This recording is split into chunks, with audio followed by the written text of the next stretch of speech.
Bonsoir à tous, bienvenue dans votre émission mensuelle Le Club L'Hémicycle. Bienvenue à ceux qui nous suivent à distance, évidemment. Et puis bienvenue à tous ceux qui sont à ma droite de ce plateau, qui sont dans l'auditorium d'Epoca pour assister à cette nouvelle session, cette nouvelle émission du Club L'Hémicycle. Je suis très heureux d'accueillir Frédéric Duval, le directeur général d'Amazon France. Monsieur Duval, soyez le bienvenu. Bonjour, merci de me recevoir. Alors il y a beaucoup d'actualités autour d'Amazon. Des GAFAM en général, des questions d'emploi, on parlera aussi de social, forcément, le contexte s'y prête en ce moment en France. Mais chaque club, l'hémicycle, j'aime bien commencer par la personnalité que j'ai devant moi. Alors, le chef d'entreprise, bon, Amazon est une entreprise mondiale, mais l'incarnation de cette personne, d'où il vient, ce qu'il fait, quelles sont ses passions. Alors, vous êtes plutôt quelqu'un de discret, pardonnez-moi, c'est pas du tout un défaut, d'introverti, mais j'ai envie que vous nous parliez un peu de vous pour commencer ce club, l'hémicycle. D'où vous venez, quel est votre parcours professionnel, quels sont vos hobbies, vos passions dans la vie? Bon, on peut commencer par ça si vous voulez. Je m'appelle Frédéric Duval, j'ai 55 ans, 3 enfants, et je suis issu d'une famille tout à fait normale. Mes grands-parents étaient gendarmes pour l'un, menuisier pour l'autre, mes parents étaient instituteurs. Et donc je suis breton. Donc je suis né à Rennes. J'ai vécu longtemps dans une petite ville qui s'appelle Liffré. Et je suis ancré dans un territoire désormais, qui est un territoire breton, du Finistère, rural. Et je pense que ce contexte a façonné une partie de ma personnalité. Très vite, l'égalité entre ces territoires un peu reculés et notre très chère capitale, dans lequel je vis la plupart du temps désormais, m'a toujours interpellé. L'égalité entre les femmes et les hommes, l'égalité entre les citoyens, quelque chose qui me plaît beaucoup. Et je pense que c'est une des raisons pour lesquelles je ne me suis plus chez Amazon. Alors, parcours professionnel aussi, Frédéric. Oui. Comment est-ce qu'on passe de la Bretagne? Quelle étude on fait? Comment on arrive chez Amazon? Alors, j'ai des études très classiques, un bac C, des classes à préparatoires. À l'époque où il y avait des bacs C. Classes préparatoires, une école d'ingénieur, et puis ensuite 2 entreprises qui m'ont accueilli. Renault, d'abord, où j'ai été chef d'atelier, puis j'ai travaillé dans la finance, et puis ensuite Thomson Multimédia, qui est devenu désormais Technicolor. Et puis après, à l'occasion d'un barbecue, et alors qu'on allait subir une restructuration importante chez Technicolor, eh bien, un de mes amis m'a dit tiens, je connais quelqu'un qui. C'était à l'époque où Thierry Breton était patron de Thomson. Et à cette époque-là, eh bien, on m'a dit il y a un de mes collègues là qui cherche un directeur financier. Un manager financier à cette époque-là. Et donc j'ai donné mon CV, et puis quelques entretiens après, je suis rentré chez Amazon il y a 17 ans. Et on était 19 à Paris, dans un petit bureau. On avait 75 personnes qui étaient dans un entrepôt à Boigny-sur-Bionne qui expédiait des livres à cette époque-là. Et puis on a fait les choses de façon appliquée, discrète au départ, un petit peu moins maintenant. Mais on a toujours été vraiment cohérent avec une idée, c'est de satisfaire nos clients. Donc un choix riche, des prix bas, une réalisation de l'expédition très rapide et fiable. Et puis quand il y a un problème, un service client qui fonctionne. Et ça, on l'a répété. Alors, Frédéric, on va parler des différentes activités d'Amazon, parce qu'il n'y a pas que la logistique. C'est important qu'on comprenne comment Amazon se déploie en France. Mais juste une question, quand on arrive chez Amazon, on a une figure tutélaire, on a le grand chêne qui s'appelle Jeff Bezos. Ouais. Est-ce que quand on arrive chez Amazon, à un moment donné, on est en face de lui, quand on devient directeur général d'Amazon France, ou avant? Est-ce que vous avez eu un contact avec lui? Est-ce qu'il a voulu vous rencontrer? D'abord, quand on arrive chez Amazon, on n'est pas patron de la France directement. Non. Mon cheminement au sein d'Amazon a été long, copieux, passant de poste en poste, et puis au final, on arrive au job de directeur général d'Amazon France. Mais oui, pour être très clair avec vous, en 2007, donc une année après être rentré, j'ai rencontré Jeff Bezos. Parce qu'il venait inaugurer le premier centre de distribution. À cette époque-là, on investissait à côté d'Orléans, à Saran. Et on a que, comme on était une trentaine dans la société à cette époque-là, eh bien, on a tous pu avoir accès à Jeff Bezos qui est venu à cette époque-là. Alors, Amazon aujourd'hui, c'est de la logistique, mais c'est aussi autre chose. Expliquez-nous les différentes, je ne sais pas si on peut parler de filiales, mais les activités d'Amazon en France, pour que ce soit bien clair dès le début. Ouais. Peut-être avant ça, je vais vous dire, parce que votre question précédente m'a interpellé, je vais vous dire, quand on arrive chez Amazon, il y a des choses qui changent. Il y a des choses auxquelles il faut adhérer et qui, à mon avis, résonnent bien avec qui je suis. Et quand je vous parlais tout à l'heure d'égalité, eh bien, il y a des fondamentaux chez Amazon qui sont intéressants, à mon avis. Un exemple très clair, c'est la façon dont on discute un projet. Dans toutes les entreprises, au tout moins celles que j'ai faites avant, quand on discute un projet, on réunit une quinzaine de personnes dans une salle. Il y en a un qui se met au bout de la salle et qui commence à présenter le projet avec des slides. Up and down. Des slides. Ouais. Alors, de mon temps, c'était des transparents qu'on mettait sur un projecteur. Chez nous, ça n'existe pas, ça. Cette méthode de travail qui n'existe pas, d'ailleurs, je me rappelle que quand je présentais quelque chose, au bout de la deuxième ou de la troisième slide, je me faisais interrompre et le plus vocal gagnait en général la bagarre et emportait le projet. Chez nous, ça n'existe pas. La façon dont on procède, c'est que on réunit les 15 personnes en question, et il y en a un qui a écrit une note de 2, 3, 4 pages, serrée, qui explique, 1, le sujet de la réunion, 2, le contexte, 3, la question auquel on va répondre, et qui propose une solution. Et silencieusement, pendant 15, 20, 30 minutes, ça dépend de la longueur du document, on va lire tous ensemble la note. Alors c'est assez étonnant parce que vous arrivez dans une société, vous rentrez dans une réunion, vous attendez à cette bagarre de chiffonnier pour savoir qui a raison sur le slide numéro 3 de la présentation, et en fait pas du tout. La première chose qu'on va faire, c'est qu'on va passer 30 minutes à lire en silence et à annoter. Ça se passe à tous les niveaux de l'entreprise. Jeff Bezos le faisait, Andy Jassy, qui a succédé à Jeff Bezos, le fait aussi, mais à tous les niveaux de l'entreprise, c'est comme ça. Avantage pour vous de cette technique. Avantage de cette technique, c'est qu'on est tous égaux et qu'il n'y a pas de bénéfice à parler fort. Il n'y a pas de bénéfice à être extraverti. Il n'y a pas de bénéfice à être doué à l'oral. Mais c'est la culture du chef absolu ou c'est au contraire le partage absolu ? C'est la culture de l'écrit, de la précision par l'écrit et de la démonstration d'un sujet. Et je pense que ça, c'est absolument fondamental et ça fonde beaucoup de la culture d'Amazon. Il y a d'autres éléments, mais ça, c'est important. Frédéric, donc, que fait Amazon exactement aujourd'hui en France, à part la logistique dont on va parler dans le détail maintenant ? Alors, on a plusieurs activités en France. On a investi beaucoup d'ailleurs. On a investi à peu près 16 milliards d'euros en France depuis les années 2010. On a cette activité logistique dont on reparlera tout à l'heure, 37 centres logistiques qui sont répartis partout en France et qui emploient, bon an mal an, 18 500 salariés CDI. Mais à côté de cela, on a aussi une activité qui est mal connue, enfin un peu moins connue, qui est le cloud computing, on appelle ça AWS, Amazon Web Services, et c'est une entreprise qui permet à des entreprises, celles-là, de stocker leurs données, d'avoir accès à des services d'intelligence artificielle et de se développer, de faire des économies sur leurs activités informatiques et de computing. Et cette activité-là est une activité qui aujourd'hui se développe très fort en France. On a nos bureaux à la Défense avec à peu près 1 millier de salariés. À côté de cela, on a une autre activité qui est un peu plus connue du grand public désormais, qui s'appelle Prime Video, et qui participe de la création audiovisuelle partout en France et qui offre un service, qui achète des droits sportifs, qui crée des films.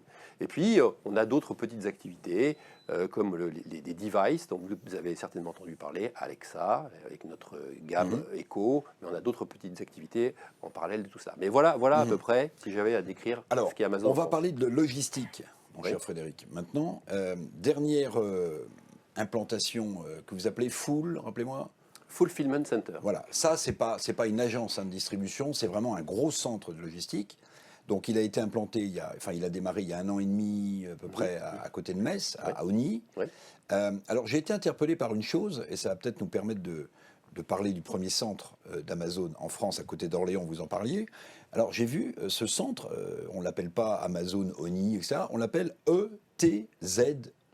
Faites-nous rentrer dans la compréhension amazonienne du lexique digital. Alors, chaque bâtiment qui est construit, chaque implantation a un nom de code comme celui-là. Et la règle, c'est que l'aéroport international le plus proche, en l'occurrence là c'est Metz, dont le code c'est ETZ, et 2, c'est le deuxième bâtiment qui est proche de cet aéroport-là. Alors, ce qui est assez marrant, c'est que à Orléans, à Saran, à Orléans, c'était Ori 1 à Saran, mais juste avant, celui d'avant, à Boigny-sur-Bionne, celui qu'on utilisait en 2006 quand je suis arrivé, à Boigny-sur-Bionne, s'appelait CDG 2, et les Américains ne savaient pas que Orly était un aéroport international, et donc ils avaient baptisé cet entrepôt CDG2. Alors, revenons sur Oni précisément. Il y a un rapport de Roland Berger, que j'ai lu avec beaucoup d'intérêt, qui a mesuré les impacts en termes d'emploi, en termes environnementaux, environnemental aussi. Aujourd'hui, le centre d'Oni, évidemment, fonctionne. Comment est-ce que vous imaginez la zone de chalandise? Comment est-ce qu'on décide d'implanter un centre de logistique et de distribution à tel endroit? Et pour quelle superficie espère-t-on distribuer les produits qu'Amazon distribue? Alors, on ne raisonne pas exactement comme cela. On ne raisonne pas par zone de chalandise autour du centre de distribution. On raisonne au niveau capacitaire à l'échelle européenne. Même pas au niveau français. Et donc on se dit, on a des commandes à traiter, et ces commandes à traiter nécessitent un nombre certain d'entrepôts, fulfillment center et d'agences de distribution, et on les répartit. Il se trouve qu'à Oni et à Metz, on avait les conditions nécessaires pour implanter un centre, à savoir un nœud autoroutier très bon, une proximité des zones de clientèle à l'est de Paris, au sud de Bruxelles et du Luxembourg, pas très loin de l'Allemagne et des villes d'Alsace et de Lorraine. Et donc, ça faisait du sens de mettre, d'un point de vue logistique, sur ce nœud logistique, un centre de distribution. Ensuite, on avait un bassin d'emploi qui nous permettait de recruter avec beaucoup de succès des employés. Et puis, la région et la municipalité de Metz, c'est un endroit où il fait bon vivre. Et donc, ça faisait du sens pour nos employés. On a recruté en un an et demi 4000 CDI, 3950, je crois, CDI, sur ce centre, et donc qui sont aujourd'hui créés. C'est la troisième plus grosse création industrielle, je dirais, en France, selon Roland Berger, troisième la plus grosse dans les 10 dernières années, sachant que les deux premières, c'était aussi des centres Amazon, l'un dans le nord de la France et l'autre en sud de Paris. Donc c'est pour moi un très beau succès. D'ailleurs, on en discutait avec monsieur le maire de Metz il n'y a pas plus qu'il y a 2 jours. Et on est très satisfait de la façon dont ça s'est passé. 76% des gens que nous avons recrutés étaient au chômage. 60% d'entre eux étaient au chômage longue durée. Véritablement, on est là face à quelque chose qui s'intègre dans la municipalité, dans la métropole messine, et qui remplit une fonction nationale et même européenne en termes d'expédition pour Amazon. Alors, vous le savez, Frédéric Duval, quand on parle d'Amazon, souvent, en tout cas en France, je ne sais pas trop comment ça se passe ailleurs, mais on regarde ça avec un œil un peu circonspect, parce qu'on se dit, mais en fait, Amazon est un concurrent puissant du petit commerce. Vous savez, tout ce que l'on vit en ce moment de désertification des centres-bourgs, de nos villages, de la fermeture de beaucoup de commerces. Est-ce que finalement, l'essor peut-être que vous avez pris au moment de la crise Covid, puisque les magasins étaient fermés, n'a pas été une sorte de concurrence déloyale par rapport à ce commerce qui, lui, était fermé, alors que vous pouviez continuer de distribuer les produits? Non, pas du tout. Et ce qui est certain, c'est que le Covid et la crise Covid a mis en lumière l'absolue nécessité pour les commerces d'aller vers le digital. Et l'e-commerce a été, pour beaucoup de commerces traditionnels, un moyen d'amortisseur de crise, parce que grâce à des transactions digitales, ils ont réussi Sauf qu'en France, Frédéric Duval, le niveau de digitalisation de nos commerces, par rapport, par exemple, à l'Allemagne, est infiniment plus faible. 70% en Allemagne, 30% seulement en France. Absolument. C'est vrai, mais nous progressons. Nous progressons avec des initiatives qui existent. Amazon a une initiative qui s'appelle l'accélérateur du numérique, avec 150 modules de formation. On a formé 35 000 entrepreneurs grâce à cet accélérateur du numérique et on progresse. Former, ça veut dire quoi vous leur construisez un site Ça veut dire que le site, l'accélérateur du numérique, présente des modules gratuits qui permettent à tout un chacun de pouvoir se former à ce que c'est que vendre en ligne, ce que c'est que défendre une marque en ligne, ce que c'est que les principes juridiques. Enfin, l'ensemble des tenants et des aboutissants de ce qu'est l'e-commerce et le web en général est traité dans cet accélérateur du numérique, et on voit qu'on a beaucoup de succès puisque environ 35 000 personnes désormais en ont profité. Mais alors concrètement, Frédéric, s'il y a une complémentarité entre le e-commerce et le commerce physique, ça veut dire que les gens qui ont eu accès à l'accélérateur du numérique, ils ont vu leur chiffre d'affaires augmenter. Sinon, ça n'a pas d'intérêt. Mais bien sûr. Donc, par exemple, vous avez, je sais pas, vous avez. Oui, non, mais alors aujourd'hui, on a 13 000. Du doigt sur on a 13 000. On a 13 000 aujourd'hui entreprises françaises qui vendent sur Amazon. Et ces 13 000 entreprises nous disent, quand on les rencontre, que oui, l'augmentation du chiffre d'affaires est matérielle.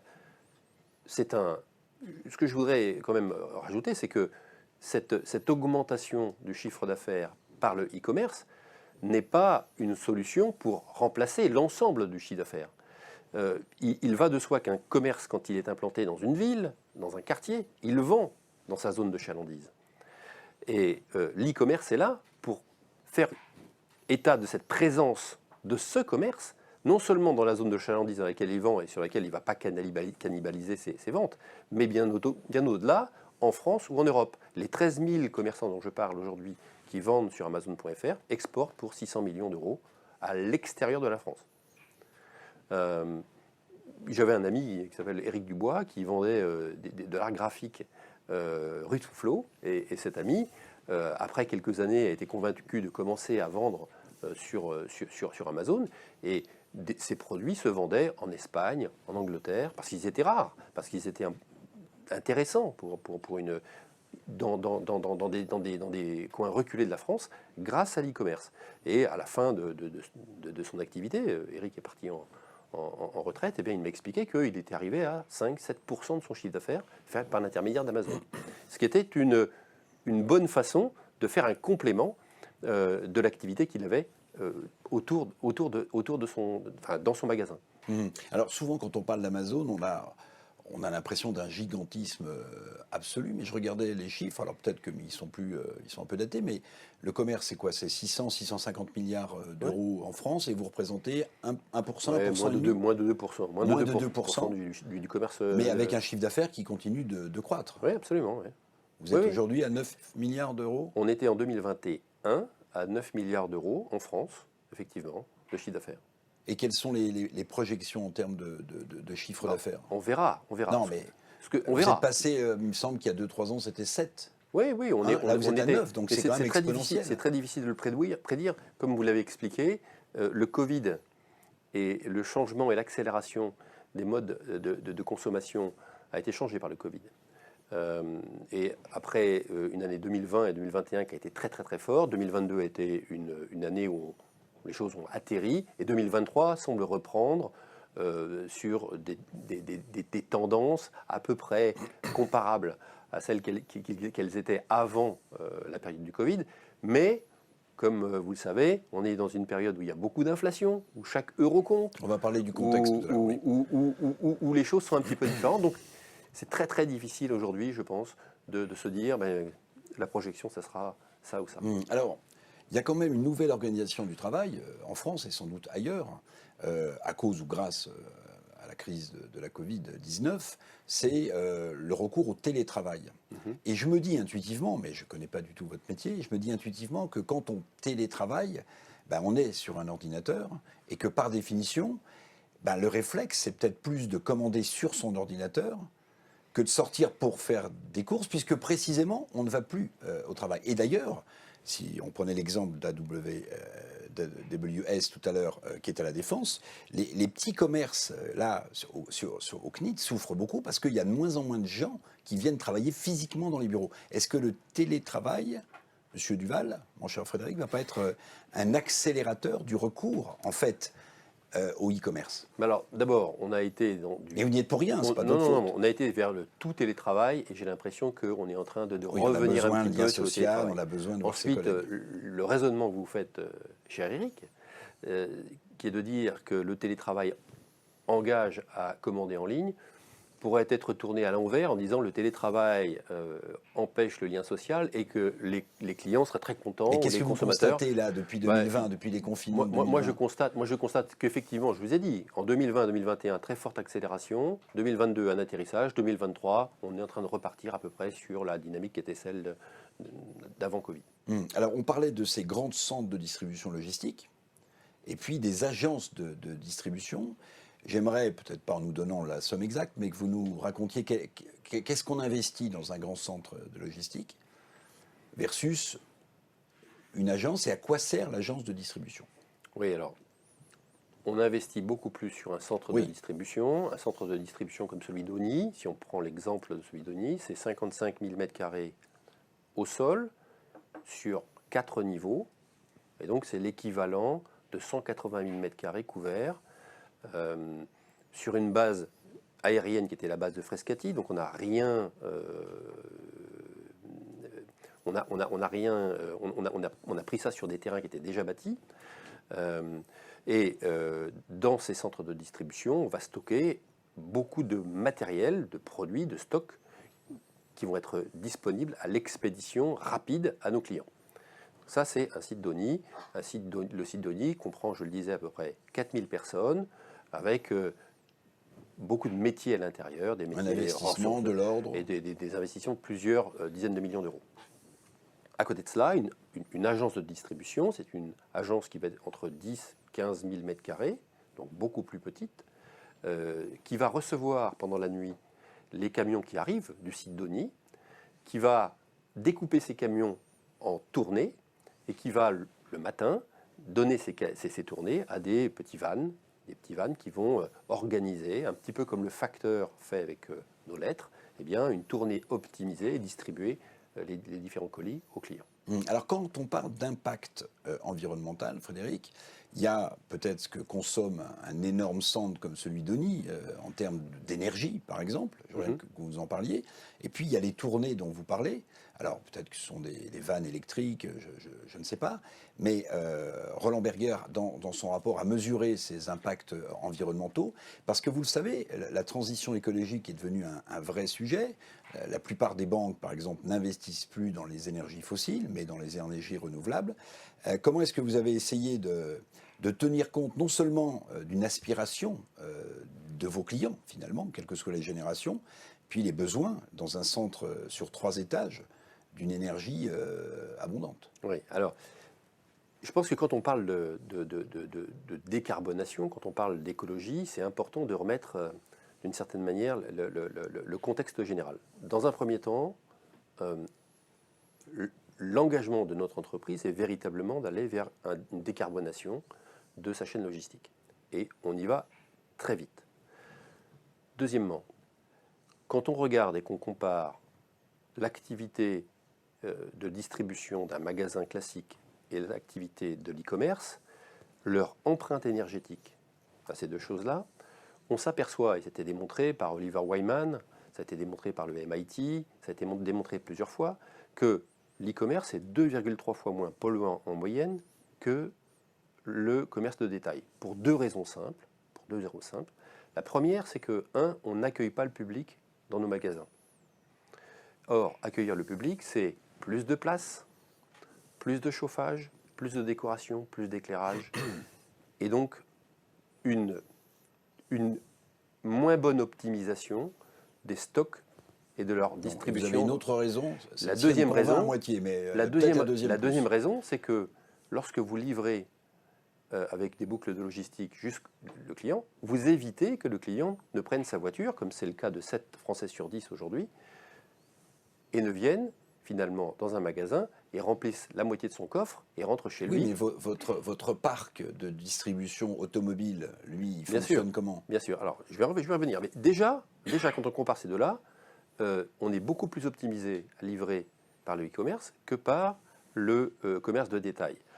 On imagine mal revenir à une situation où on nous demanderait d'aller chercher nos lettres à la poste, chacun d'entre nous, et on s'aperçoit bien que si on nous demande d'aller chercher nos lettres à la poste, chacun d'entre nous, on va dépenser beaucoup plus D'ailleurs, d'énergie. on n'envoie plus de lettres. Voilà. Bon.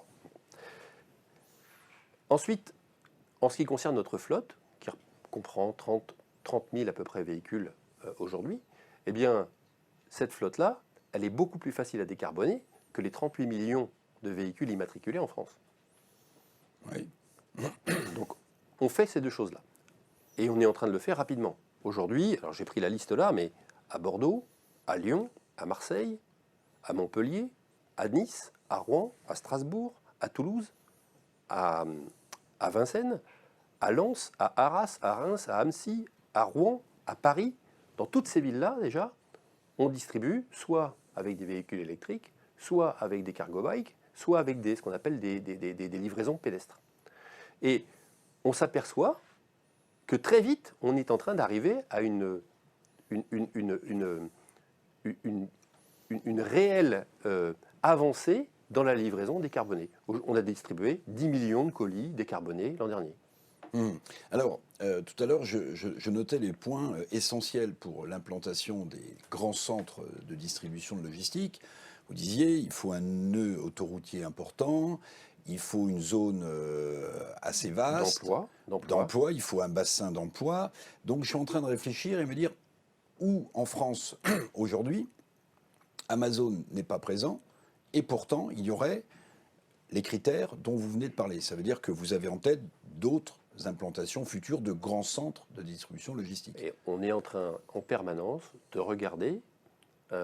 Mais il y a d'autres endroits en France qui vous intéresseraient. En France et en Europe, où nous pourrions implanter un centre, bien sûr, évidemment. Ça peut être en France ou en Europe. Bien sûr, bien sûr.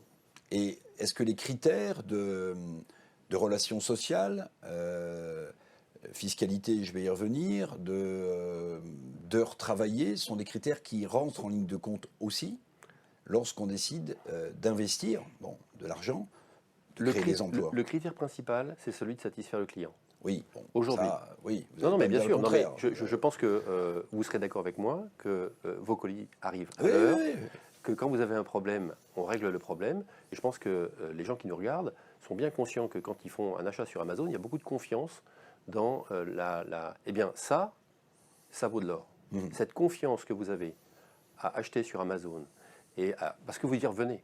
Si nous faisons bien notre travail, eh bien, vous revenez. Et c'est avant tout cela qui va être important dans le choix de l'implantation d'un bâtiment en Europe. Avant de parler de fiscalité, parce que ça c'est un sujet aussi très important, bien sûr. Et en ce moment, puisque hier on a eu le résultat de la dette française qui frôle les 3 000 milliards d'euros, l'État est pécunier et a besoin d'argent, j'aimerais vous poser une question très concrète. Quand on me délivre mes colis, que vous ayez des boîtes aux lettres ou pas, en fait, souvent, c'est le gardien ou la gardienne qui réceptionne ce colis, si vous n'êtes pas chez vous.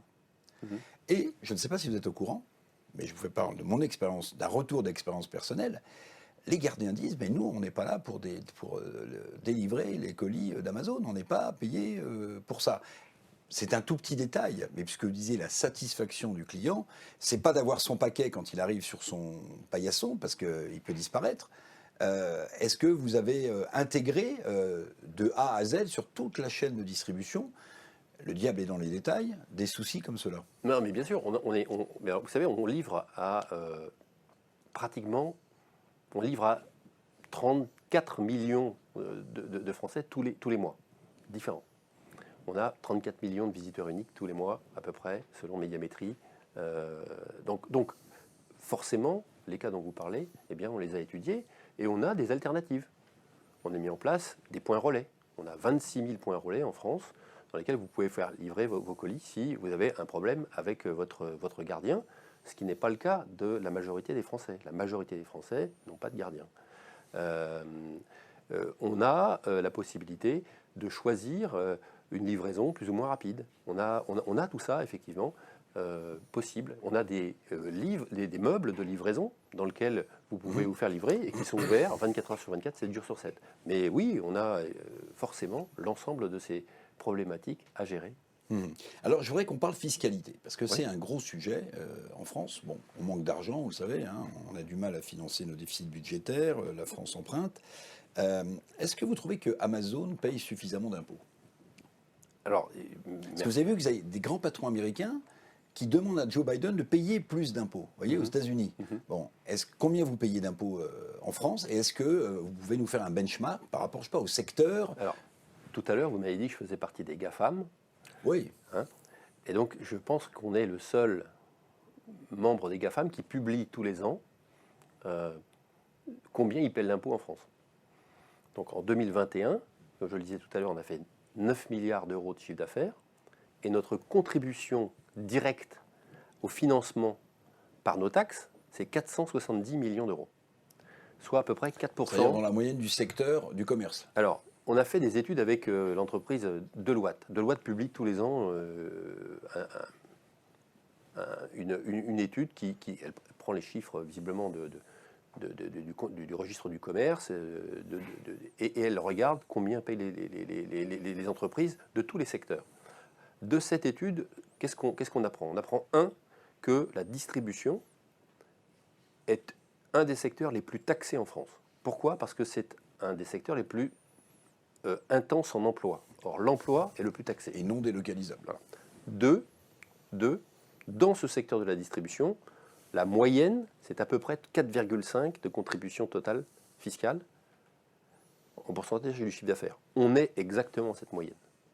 Donc oui, je pense que quand je vois ces chiffres-là, je pense qu'Amazon paye ça. Mais on est loin du taux d'IS, par exemple. On peut se poser d'autres questions. On peut se dire, mais bon, Amazon, peut-être avez-vous profité de la baisse de l'impôt de production?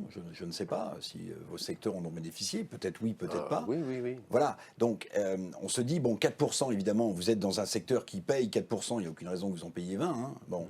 Mais avec le développement fort du chiffre d'affaires et le succès fort d'Amazon en France, vous qui avez des racines françaises, bretonnes, qui est attaché à ce pays, qui avez suivi l'école républicaine, est-ce que, vous savez, Consponville disait l'économie n'a pas à être morale ni immorale, elle est amorale.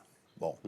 Est-ce que le citoyen que vous êtes dit, mais bon, alors, vous n'allez pas demander à Bercy et Bruno Le Maire d'en payer plus, puisque vous êtes dans la moyenne du secteur. Mais quel regard vous portez quand même en tant que citoyen? Non, mais moi je porte un regard, comme je vous le disais, j'ai 55 ans, j'ai fait 17 ans chez Amazon, ma carrière est faite. Si je n'étais pas convaincu que mon entreprise était vertueuse en la matière, je ne serais pas là, très clairement. Et bien évidemment, je pense qu'on est très vertueux, on est vertueux en IS, et on est vertueux en contribution totale généralisée. Alors, mais l'IS, c'est extrêmement faible dans la contribution des entreprises à la fiscalité globale d'une entreprise. On ne peut pas se contenter de se focaliser sur l'IS. Alors, je voulais vous parler d'emploi aussi. Tout à l'heure, on parlait des embauches que vous avez réalisées à ONI, ETZ2, donc, le nom de code. Les jeunes que vous voyez qui veulent travailler chez Amazon, c'est une marque employeur formidable, Amazon. Bon, qu'est-ce qu'ils vous mettent en avant en premier? Ils vous disent Amazon, c'est la modernité, c'est la richesse, on est digitaux natifs, donc on adore. Ou bien ils vous disent à quelle association vous contribuez, qu'est-ce que je peux donner comme sens à mon poste de travail? Parce qu'on dit que tout ça est en train de modifier. Et je me dis que dans une entreprise qui a une image moderne, progressiste, c'est des choses qu'on doit vous mettre sur la table. Bah écoutez, on discutait il y a 2 jours avec le responsable de Pôle emploi, avec lequel on a un accord, un partenariat national pour les recrutements. Et il était avec nous et il discutait justement des raisons pour lesquelles nous avions été finalement assez satisfait des campagnes de recrutement qui avaient été faites à ONI sur les 4000 emplois qu'on a créés. C'était assez étonnant d'ailleurs d'entendre personne de Pôle emploi nous expliquer que la marque employeur, comme vous le disiez, était excellente. Parce que ce que je lis dans la presse, c'est tout l'inverse. C'est tout l'inverse. On m'explique que je suis absolument un exploiteur, etc. Pas du tout. Au contraire, nos salariés sont heureux chez nous, nos salariés apprennent chez nous, 80% d'entre eux d'ailleurs se déclarent heureux ou très heureux, 80% d'entre eux disent à leur famille de venir travailler chez nous, et ce bouche à oreille fait qu'on a une marque employeur sur nos bassins d'emploi qui est très bonne. Et ce que pensent les jeunes employés qui viennent chez nous, je pense qu'ils veulent, c'est faire leur vie, simplement apprendre, progresser dans la société. Mais est-ce que vous avez le sentiment qu'aujourd'hui, le but d'un jeune qui rentre dans une entreprise comme Amazon, c'est pas le but de faire carrière, mais c'est aussi de donner un sens à ce qu'il va y faire? Les deux. Et je pense que, au travers de notre entreprise, mettre l'ensemble des Français, qu'ils se trouvent dans le 7e arrondissement à Paris, ou au fin fond de la Creuse, ou chez moi en Bretagne, en Presqu'île-le-Crozon, eh bien, de mettre tous ces Français à égalité devant l'acte d'achat, leur permettre de boucler leur fin de mois et de faire en sorte que l'inflation soit moins douloureuse, eh bien, tout ça, ça fait du sens. Et je pense que participer à cet effort-là, ça intéresse les jeunes de maintenant. Je voudrais qu'on termine, Frédéric Duval, sur ce que j'appelle le contexte social. Le contexte social d'un pays, le nôtre, qui est dans une situation compliquée, 10e jour de grève hier contre la réforme des retraites. Je ne vais pas vous demander votre avis sur la réforme des retraites, sauf si vous voulez le donner. L'inflation, des pouvoirs d'achat compliqués, des salaires qui, disent certains économistes, s'ils augmentaient fortement, ils alimenteraient la spirale inflationniste, donc ce serait un autre sujet. Des classes moyennes qui se sentent un peu perdues. Quel regard vous êtes né en 68. Moi, en 61, on avait l'impression que la France, même si elle s'est pris 2 chocs pétroliers, 73, 79, mais que tout était encore possible. Est-ce que vous avez le sentiment que ce pays, au-delà de la crise qu'on traverse aujourd'hui, qui est peut-être une crise démocratique, politique, plus que sociale, j'en sais rien, est-ce que vous avez le sentiment que la France croit toujours en elle-même? Oui. Moi, je crois que la France croit toujours en elle-même. Je trouve dans les territoires des gens extrêmement motivés. J'étais avec le maire de Metz il y a 2 jours et on sent qu'il est derrière sa population, on sent que sa population est derrière lui.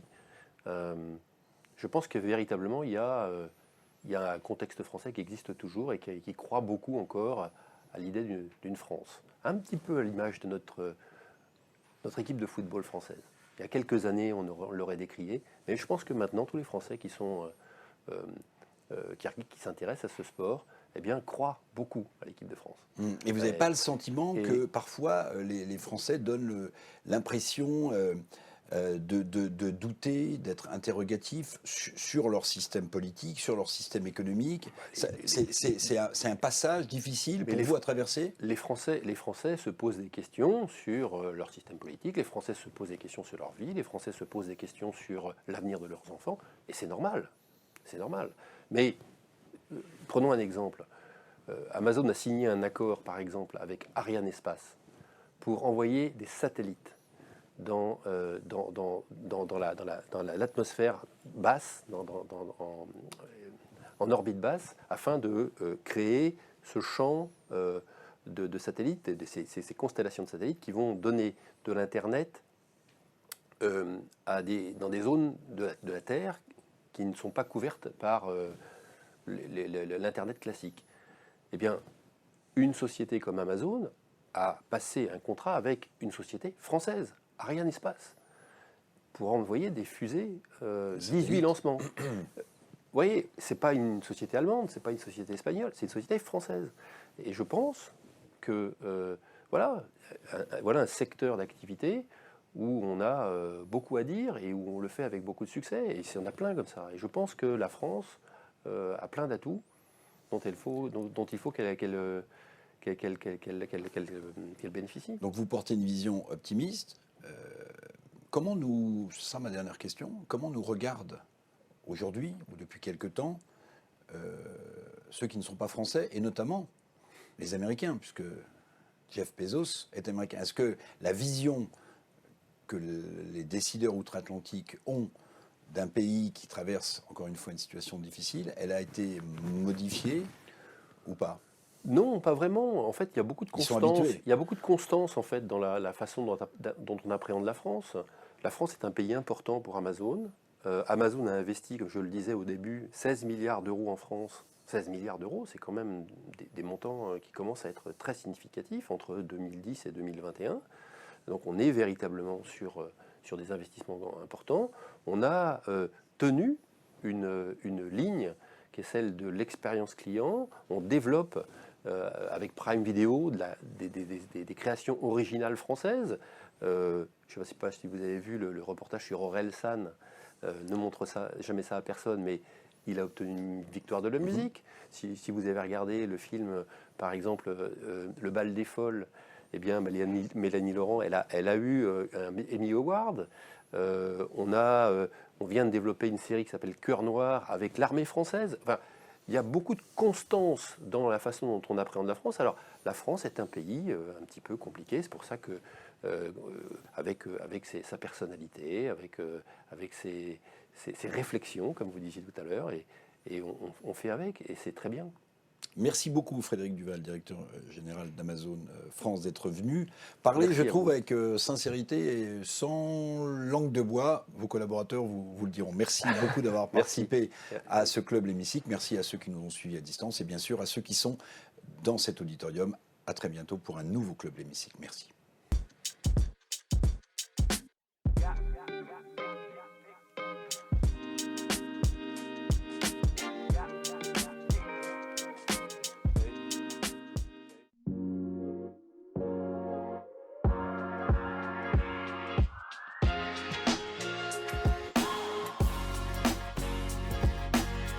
Chaque lundi et jeudi sur l'Hémicycle TV, retrouvez On se dit tout, une émission animée par Arnaud Ardouin qui accueille des décideurs engagés pour mieux les connaître et appréhender ce qui, chaque jour, leur donne envie de se battre, de s'engager et de faire bouger les lignes.